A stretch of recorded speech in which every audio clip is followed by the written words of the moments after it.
నేను ఈ హెపటైటిస్ చెప్పాను కదా కారణాలు. The common causes for hepatitis A, hepatitis B, hepatitis C. అయితే హెపటైటిస్ ఏ దేనివల్ల వస్తుంది? Mostly it is faeco oral route అన్నమాట. ఫీకో ఓరల్ రూట్ అంటే మన ఫుడ్ కలుషితం వల్ల, వాటర్ కలుషితం వల్ల, ఈ మన తినే ఆహారం వల్ల క్యాచ్ అవుతుంది. వెరీ కామన్గా మన స్టూడెంట్స్ ఇక్కడ చూస్తూ ఉంటాము, they get hepatitis A.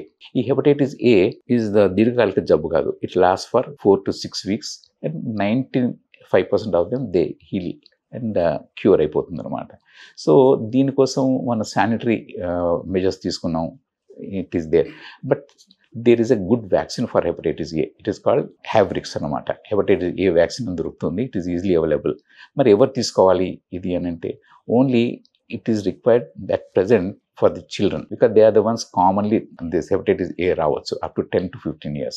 Next మన students who are eating outside. So వీళ్ళిద్దరికి కూడా ఇండికేషన్ ఉండి ఫ్యామిలీ మెంబర్స్ ఎఫెక్ట్ అయిందనుకోండి, అటువంటి కండిషన్స్లో ఈ హెపటైటిస్ ఏ వ్యాక్సిన్ తీసుకోవచ్చు. 62 లక్షల మంది ప్రజల్లో మెడ్ప్లస్ బ్రాండ్ మెడిసిన్స్ కి మారడం వలన 915 కోట్ల రూపాయలు సేవ్ చేసుకున్నారు. అదే మెడిసిన్స్ అదే క్వాలిటీతో 50 to 80% డిస్కౌంట్లు. కొందరికి లివర్ జబ్బులు ఉంటాయి.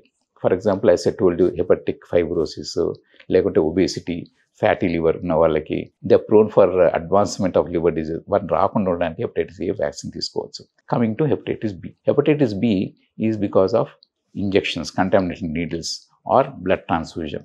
ఇది వెరీ వెరీ కామన్. దీని గురించి చాలా రీసెర్చ్ జరిగింది. Now it has advance to large extent. And దీనికి to cut down everything there is a very good vaccine. దీనికి ఇంజిరెక్స్ అని, షాన్వాక్ అని, ఈ హెపటైటిస్ బి వ్యాక్సిన్ అని అవైలబుల్ ఉంది.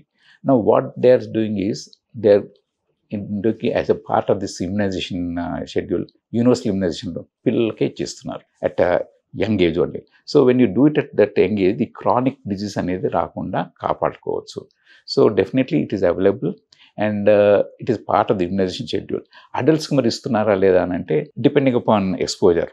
మన హాస్పిటల్లో ఉన్న స్టాఫ్ అందరికీ, because expose to all this, all those are working in theaters, all those are working in where injections are being given, all hospitals, they should be vaccinated. And all the persons who are treating hepatitis B patient, family members, they should also be vaccinated.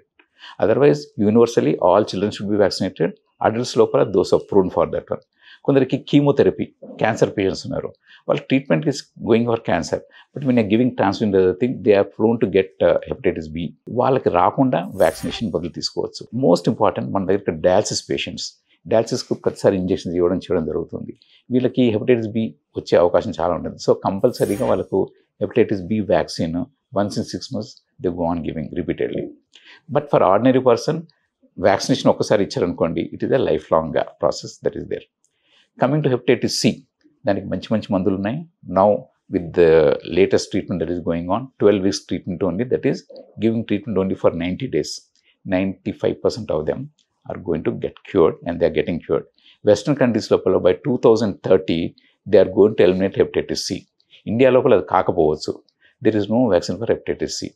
So in short, hepatitis ఏకి vaccine ఉంది, hepatitis B కూడా vaccine ఉంది. And we compulsory and for everybody the hepatitis A vaccine should be taken. Doctors అందరూ కూడా ఇక్కడ vaccinate చేసుకున్నారు. And all hospital staff, those are handling patient, should also take the vaccine. And చెప్పాను కదా, ఇది dialysis patients వాళ్ళకు కూడా hepatitis B vaccine తీసుకుంటాం. This regarding vaccination.